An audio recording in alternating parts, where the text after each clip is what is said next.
All right, everybody, welcome back into the Stadium Seat Sports Podcast. As always, my name is Coop here with my partner and co-host Crib. This week, we're going to be going over the top five biggest games to watch for upcoming week one. We are going to be entertained with football Thursday, Friday, Saturday, Sunday, and Monday of this upcoming weekend, so it's going to be great. Before I pass it over to you, Crib, the first game we're going to be talking about here is going to be number 14 Clemson at number one Georgia, neutral site field, but in Atlanta. So take it away. Give us some of your keys to the game, kind of what you think on the game and who you're picking in this one.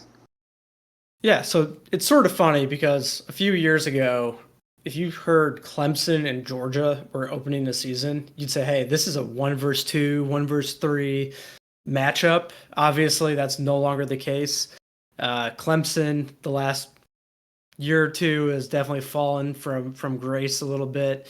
Yep. Georgia has continued to just be flat out dominant. So for me, it comes down to a few things in this matchup. One, it's a neutral location, but with it being at the Mercedes-Benz Stadium in Atlanta, I think that is still kind of skews towards Georgia. I know it's not geographically too different for Clemson, but definitely favors Georgia there. Georgia has 16 returning starters, including Carson Beck, who obviously is a early season Heisman favorite, top three Heisman in odds right now. So very loaded and experienced.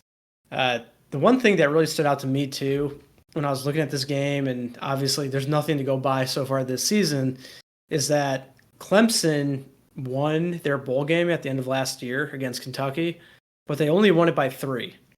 And they gave up 300 yards to Devin Leary. Now, Yeah. he's a serviceable quarterback. Obviously, not a high draft pick or anything like that. I think that favors Carson Beck a ton. Now, obviously, neither team's exactly the same. There's always room for improvement.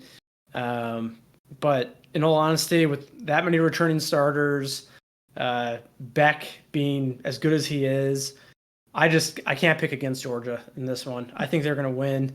The current spread's 13.5. I mean, I think that's reasonable. The one thing I will say is that if Cade Klubnik can perform at a high level, it could get a little interesting. But he's been so up and down his whole career, as has Clemson these last few years. So just historically speaking, I think Georgia wins and probably can win by double digits if it all goes to plan. Yeah, no, absolutely. I agree with, a good amount of your points here. I'm going to disagree with something you said right off the bat. And that's while the game is in Atlanta at the Mercedes-Benz Dome, I do think that Clemson fans are going to travel well. So I would expect the split to be closer to 50-50. There could be a slight home field advantage for Georgia, but I do think that Clemson fans are going to travel quite well. So I do think it's going to be almost a true neutral site game, even though it does reside there in Georgia. As you mentioned, with Carson Beck, I think Georgia also has the advantage at quarterback. Cade Klubnik is a former 5-star quarterback, but he is one of those guys that, kind of can compare to DJU, where they were both 5-star quarterbacks. Both were at Clemson. That's something that they have in common. Obviously, DJU is now at Florida State, but I think both of them have not, come anywhere close to reaching their potential or what they were rated coming out of high school. So I agree with you in the fact that if Klubnik plays well, this game could be very, very interesting. But they've got the advantage at quarterback in Georgia with Carson Beck. They also have the advantage in total team talent. However, something that I, read up on and found interesting is that Clemson does have the 5th most talented roster in America. And that's not to say like Clemson doesn't recruit well. They certainly do. But they've had a few down years here, as you mentioned. And so the fact that they have as much talent as they do does make me a little hesitant to, potentially take Georgia in the minus 13.5. That line is a little iffy, especially in week one, because neither one of these teams are going to be in mid-season form. So I don't think the gap is going to be quite as large as some may think in terms of just the pure talent of both teams. Obviously, Clemson's got a little bit of momentum here. They won 5 games in a row to end last year, and I think their defensive line is going to be quite stout. And I have a few question marks with Georgia's offensive line. But I do think in the end, Georgia's going to be too much, and they're going to come away with a win in this one. I'm not going to take Georgia, minus 13.5 here. I'm just going to take Georgia to win upright.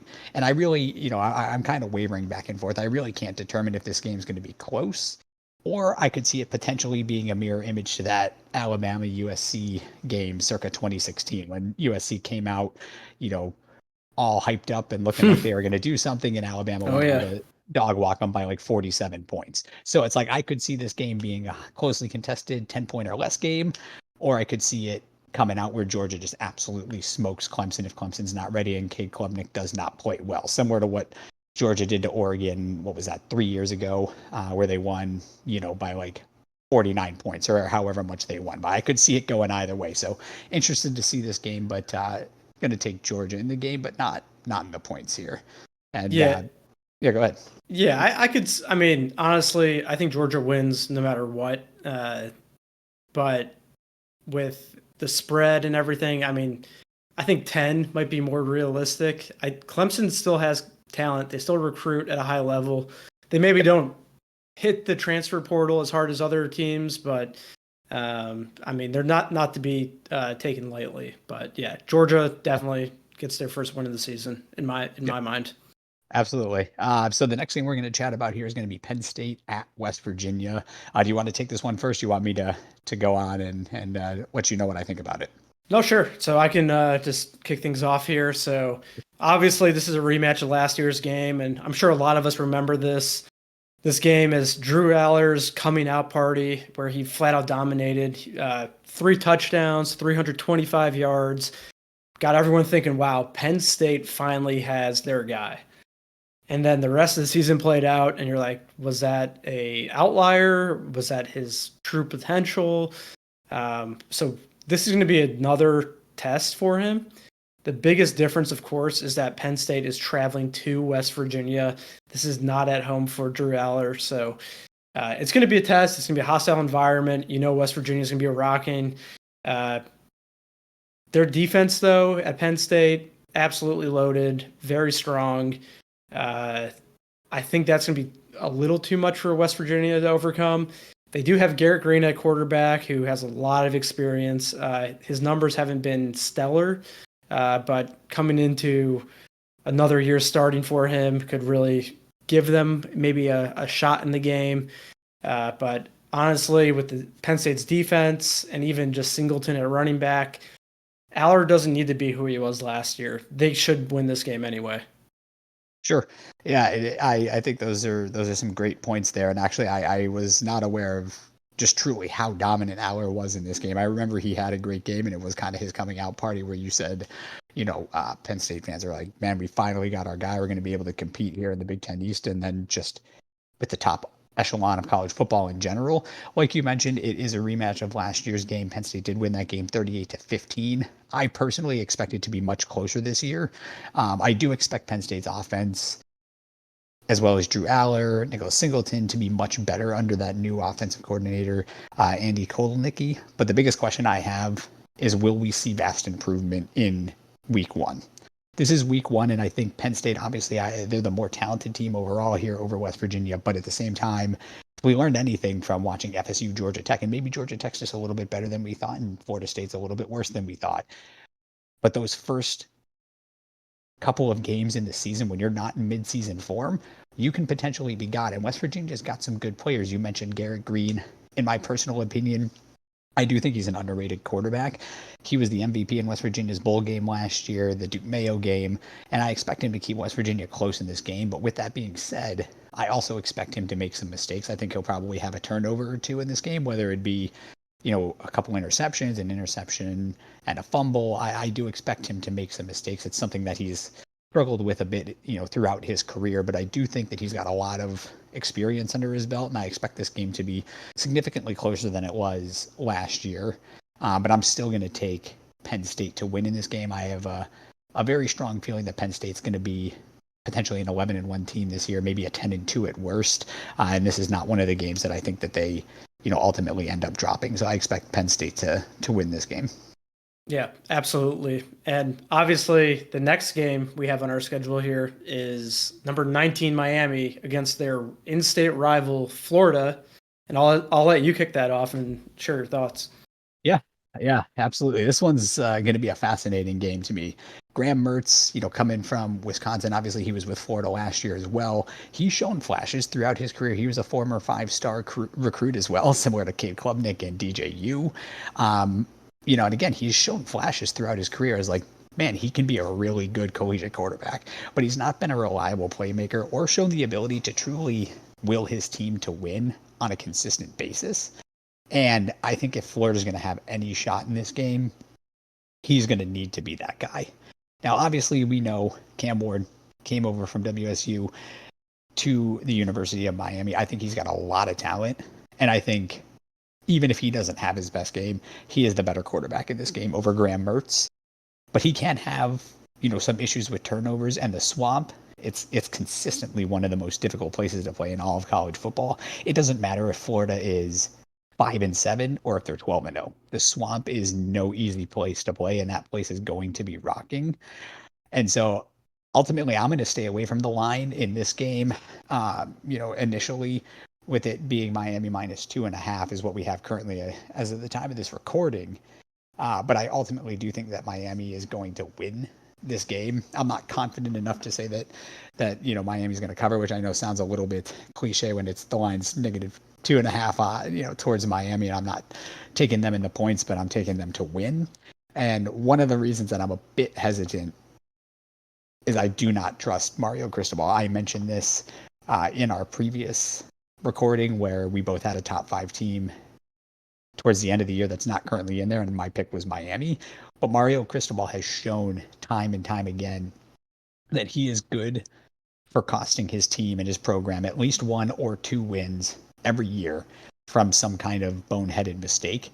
So this one it's a really difficult one for me. I think the U is the better team overall over Florida, but I cannot confidently take Miami in the points in this game with Cristobal at the helm. Until I see him coach a clean season, and that doesn't mean completely void of mistakes, but void of devastating mistakes, I can't put full confidence in that team week in and week out. Yeah, and for me personally, I am completely torn on this game, and I think that's reflected in the -2.5 line for Miami. Miami Yep. should win this game on paper. And which is kind of crazy to say because Florida is Florida and they recruit at a pretty high level, but Miami has been recruiting at a top 5 level for the most part, getting some really high end talent in there the last few years. Yep. But historically, or at least the last few years, Florida's been a letdown pretty consistently. They might win a big game here and there, and that's kind of what's giving me a little pause. But Miami is the same way. They have high talent, high expectations, and then it just seems like something goes wrong. And then the rails come up and they just fall off. So Yep. early season game, obviously, week 1.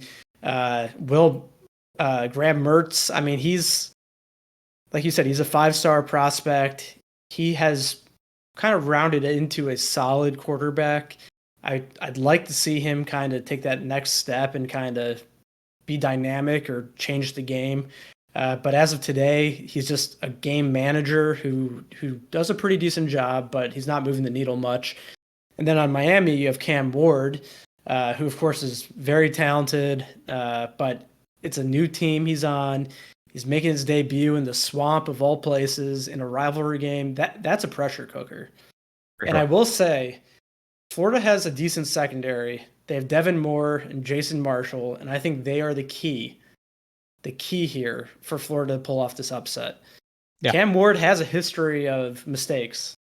He throws the ball up there. He takes chances out there.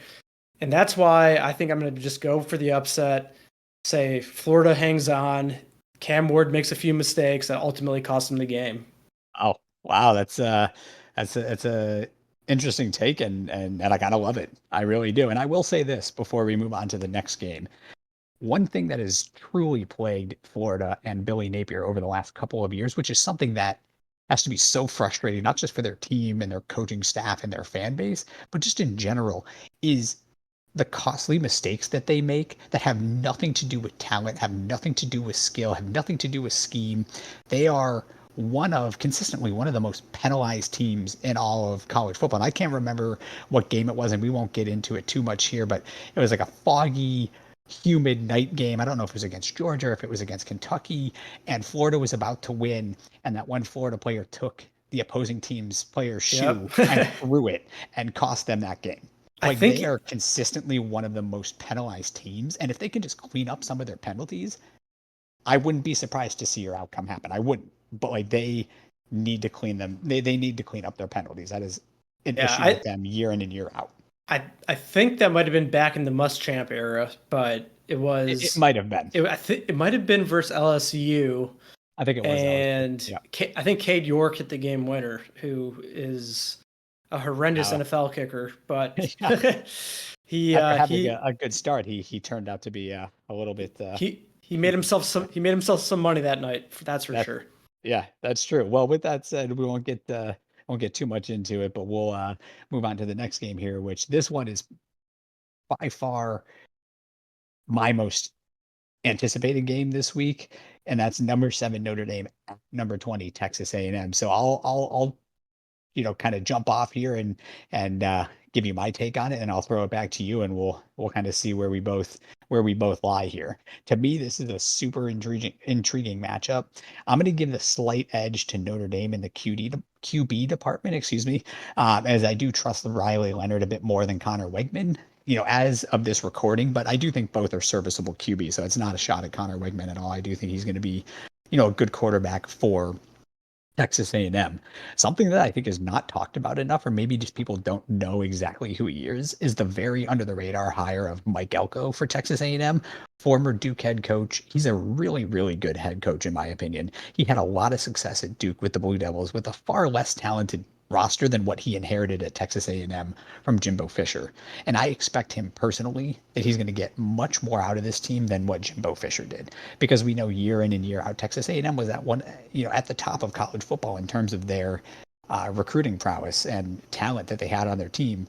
But Jimbo Fisher and that program consistently underperformed. Something that I do think is going to be a challenge for Notre Dame, and this isn't to say that Notre Dame has not played in difficult environments, but Kyle Field's going to be rocking. This is a 7:30 p.m. game. It's going to be absolutely amazing, and that's going to serve as an advantage for Texas A&M. Like I said, Notre Dame has experience with tough environments. They played at OSU 2 years ago in Columbus. But when you're talking about a raucous environment, it's always something to watch out for, in my opinion, especially at the collegiate level. You got new players who weren't there maybe 2 years ago in Columbus. It's just on a week-to-week basis. It's not as consistent and understood as the NFL is. And so when you got 18, 19, 20, 21-year-old young men playing this game, that is something that needs to be considered, in my opinion.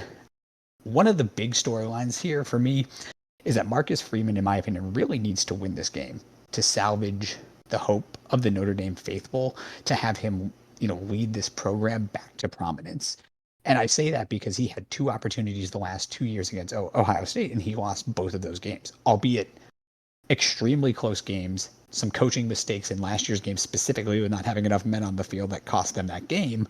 So they're not far off under Marcus Freeman. But this one really needs to go Notre Dame's way, not only to, again, salvage the Notre Dame faithful's hope of having Marcus Freeman lead their football team back to the promised land, but also it could spell potential trouble for their college football hopes, because they don't have a conference championship game, and this is a ranked matchup right out of the gate. So if they win this, that's huge for them to make the 12-team playoff. If they lose this, yes, they've got opportunities against, other ranked opponents as of, right now, depending on what those teams do throughout the year. But this would be a huge momentum booster or a huge momentum killer if they are not able to win this game. So I'm really, really excited for this game. I am personally going to take Notre Dame in this game. I'm not going anywhere near the points here for me, but I will take Notre Dame outright. I know Notre Dame is actually a 3-point underdog, but I'm going to take Notre Dame to win outright. So I'm going to call the upset here based on what the lines are telling you. Yeah, and I think you hit the nail on the head here on a lot of points. So Notre Dame, obviously getting Riley Leonard from the transfer portal was a huge get for them. He has tremendous upside, physically gifted. He's definitely, in my opinion, an upgrade over what Sam Hartman gave them last year. So I think that's a great start for them. The Mhm. other thing that I think is really interesting is Riley Leonard is playing against his former head coach at Duke, Mike Elko. So it's going to be curious to see if there's any advantage for one or the other. Maybe it's Leonard knowing how Mike Elko likes to call plays, or Mike Elko knows Riley Leonard very well and he might know his weaknesses. So we could Yeah. potentially see that play out on the field. But really, for me, a few things that really stand out, especially for a week one game with a new head coach. New head coach for Texas A&M. They lost Evan Stewart, Nolan. They lost over 15 players to the transfer, and they added over 20 from the portal. They did get some good players like Scooby Williams from Florida, but that's a huge turnover. That's a quarter of your roster, maybe more. Completely new head coach. I just think it's too much to expect them to go out there game one, even at home, and beat a team under Marcus Freeman that, for the most part, has been held together uh, just as an overall foundation. Even adding Riley Leonard and a few other pieces, they're pretty much they're bringing back a lot of talent. There's a lot more continuity, and I think that ultimately that's where Notre Dame is going to come through and win this game. Uh, it will be close. Texas A&M is very talented. I just think that's going to be the difference maker.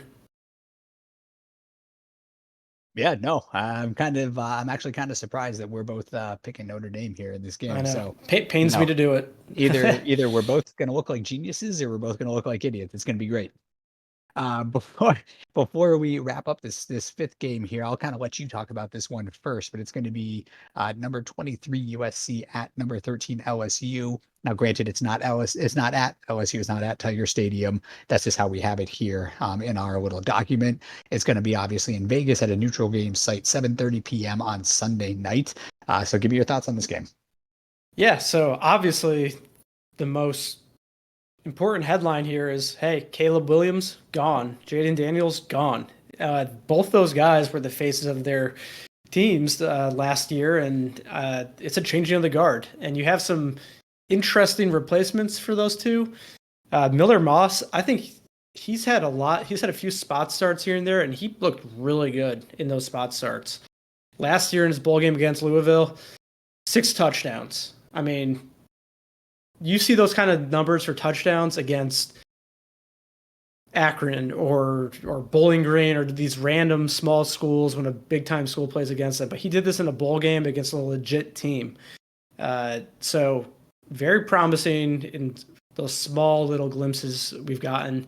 And then the other really underrated thing I think USC did was they finally got rid of Grinch as their defensive coordinator and brought in D'Anton Lynn. Uh, any changing of the guard there is a win, in my opinion, for USC. Grinch has not been a good defensive coordinator at any stop whatsoever, and that defense has been a huge issue for USC these last few years. On the other side, obviously Nussmeier's taken over, another long-term backup. It really is the battle of the long-term backups. Both guys have spot duty. Nussmeier hasn't had as great of a showing, but I will say this. I think LSU from top to bottom on both sides of the ball are just more talented, better team.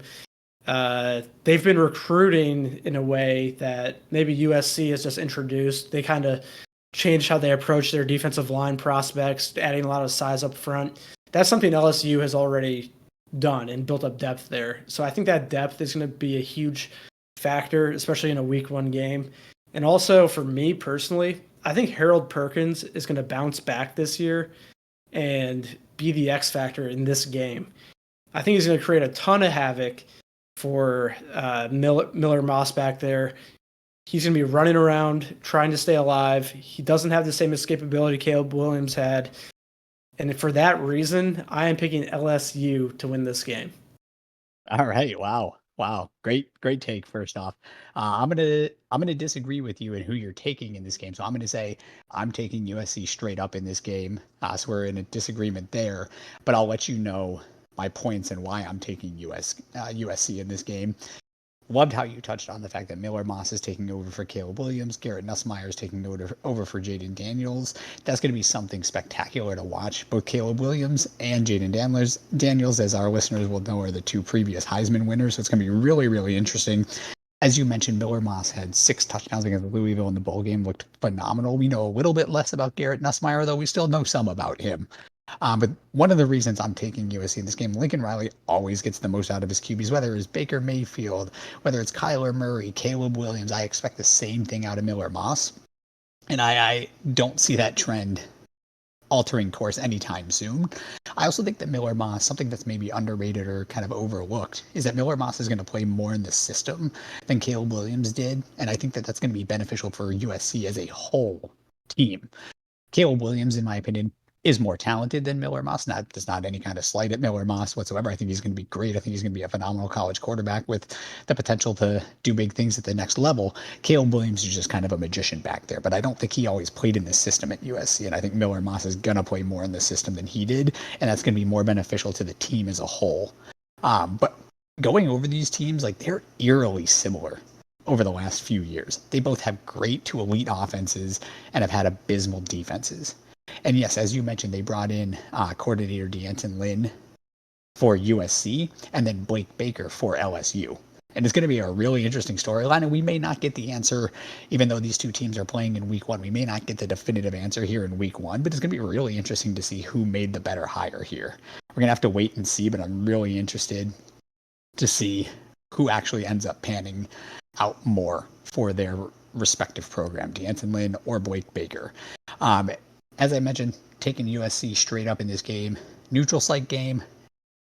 My main reason for taking USC in this game, other than some of the things I just mentioned, is I trust Miller Moss more than Garrett Nussmeier. That's just my personal opinion, and I know Miller Moss has only played in one game, that bowl game against Louisville, but what I saw, I was highly impressed, and I think he's got the tangibles to be a great quarterback. I trust him more than Garrett Nussmeier. I'm going to take USC straight up in this game, and I think both defenses will be improved. It's kind of hard for them to not be improved. How significantly improved will they be? We'll have to wait and see. But before we kind of wrap up tonight's podcast, we're just going to go over 2 sleeper watch and or upset alert potential games this week. So the first one's going to be North Dakota State at Colorado. So I'll touch on this one real quick, and then I'll let you jump in, and then we'll finish up with the last game and get this thing all settled up and wrapped up. But in this one, North Dakota State, I think they could keep this game close, and I expect them to cover the spread in this game. However, I'm going to take Colorado to end up winning the game outright. I think Shedeur Sanders and Travis Hunter are significantly more talented than anyone that NDSU is trotting on the field. My biggest question mark, though, is Colorado's offensive line. Their offensive line play last year was abysmal, and I don't think they got much better this year. We'll have to wait and see how it plays out in this game, but that's a huge question mark for me. And if they can't give Shedeur time, then no matter how good he is and how good Travis Hunter is and how good Dallin Hayden, the transfer from Ohio State at the running back position, is and how talented he is, if their offensive line can't give any of those guys time to make plays, as all 3 of them are playmakers, then this game could certainly get interesting. As I said, I'm taking NDSU to cover the spread, but I'm picking Colorado in the game. But I'm very interested to see, because Colorado's offensive line falters like they did a lot last year. Anything can happen in this game. Yeah, and for me, more than anything, I want to make it clear. I think Colorado should win this game, but the point of calling this game out to me is that North Dakota State has a puncher's chance, and it's going to be an interesting game to watch. Yep. North Dakota is probably the most talented team in their division. I know it used to be called Division 1 AA. They just renamed it, but from top to bottom, they can probably go toe-to-toe with a lot of bottom of the conference teams in like the Big 12 or something like that. So it's not unheard of or crazy to think that they could potentially pull an upset. They'd have to have a lot of things go their way, and I think you kind of called it out. So that offensive line, if that doesn't hold up, it doesn't matter who you're playing. If your line can't hold up for you, that's a neutralizer. So North Dakota State can just execute, get to Sanders back there, and anything can happen. Obviously, Colorado has way more top end talent. I mean, Sanders, Hunter. You mentioned the addition of Dallin Hayden, who I think can just run wild, probably all over them here. But it all Yep. starts in the trenches, and if Colorado can't bring it, then the game's gonna be a lot closer and a lot more uncomfortable than what Colorado would like to see. So that's why we wanted to call this out because it could happen. It's crazy to say, but it definitely has a chance. So, Yeah. and if it does happen, I mean, we look great. If not, like I said, disclaimer, we just said it could, not that we think it's going to. So That's right. That's right. I always got to throw the disclaimer in there. This next one is so far out there, but it's honestly just a great talking point. And I do think that there are some actual legitimate points here to talk about. So that's going to be Fresno State at number 9, Michigan. I'm going to let you take this one first, then I'll go and we'll wrap it up and we'll call it a show here. So go ahead. Yeah, so similar to the game we just talked about, obviously we probably not going to happen, but another matchup that just kind of has that feeling like, hey, like you never know how this would kind of play out. Michigan has a ton of turnover on their roster. They do return some very good players, obviously. However, tons of turnover, championship hangover, new head coach, new coaches across the board. Fresno, they had some flashes last year where they kind of looked good. They had some letdown games too.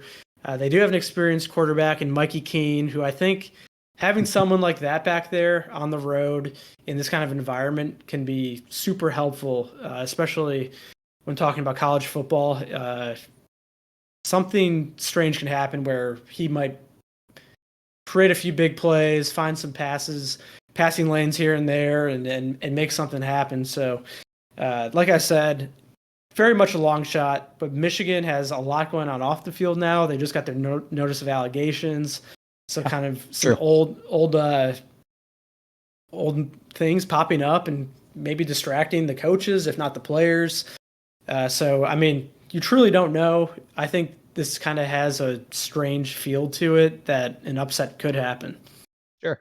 No, and I mean, as you mentioned, Fresno State, they've got an experienced quarterback, and we touched on this when we did our top 5 last week, the first video we ever put out. An experienced quarterback at the collegiate level is a huge, huge thing, and it can go a long way.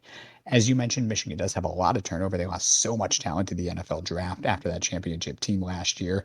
And something that you didn't mention, but something I wanted to mention here is they could potentially be looking ahead to that massive week 2 matchup where the Texas Longhorns come to the big house. That is a huge matchup, one of the marquee games of this upcoming year. The potential to look forward is there. Does that necessarily mean it's going to happen? No, it doesn't. I think Sharon Moore and that coaching staff, if they're as good as a lot of people think that they are going to keep their team laser focused. With that being said, all that they lost, I still don't see it. I don't see any kind of upset here. I think number 9, Michigan handles their business, even though we're kind of unsure with what they are at the quarterback position. They've got so much team talent in general, especially on the defensive side of the ball. I think that's going to ultimately lead to an easy victory for them in this one. But there are some interesting storylines to watch here. So I kind of love that we got this one in here because although it's an extreme long shot, you could have said the same thing about Michigan and Appalachian State many, many years ago. You know, you never know what can happen on any given Saturday. So neither one of us expect this to happen, but there's a lot of interesting storylines here. So before I kind of wrap things up here, do you have anything you want to say before we kind of end and Yeah. complete this? So just on that point you said, I don't think it's going to happen, but it's going to be one of those games you might want to tune in for and just watch and just see how all these factors kind of come into play. I think it'll be a good watch, and I think it could get a little tight and be a little interesting. Michigan will probably pull away, but nonetheless, it should be a good game to watch at night. So, and then Sure. as far as everyone who has listened in today, thank you for listening. Please subscribe and leave comments below on how you think those games will play out yourself. Yeah, absolutely. Well said. As he mentioned, to everybody that listens in, super appreciate you guys. It's we love doing this, and it's always fun to interact with any of you guys that tune in and listen to the videos. As you mentioned, like, subscribe, comment down below if you think we got, if you agree with our picks. Obviously, we had a couple of differing ones, so let us know where you fall in all 5 games that we talked about, and then these 2 sleeper games. And until then, we'll chat with you guys soon.